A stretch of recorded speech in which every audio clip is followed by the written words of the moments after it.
নমস্কাৰ, মোৰ নাম শ্ৰী দিৱংশী দেৱী। আজি মই ৰুটি বনাবলৈ আহিছোঁ আৰু আজি মই টিফিনলৈ ৰুটি লৈ যাম।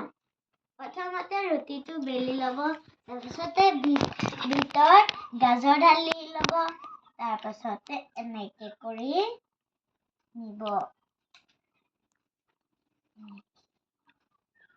আপোনালোকে ম'ম' খাই নাই?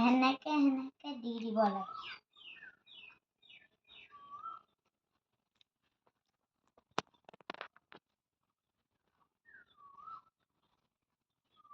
তাৰপাছতে ৰুটিটো এনেকৈ ল'ব লাগে।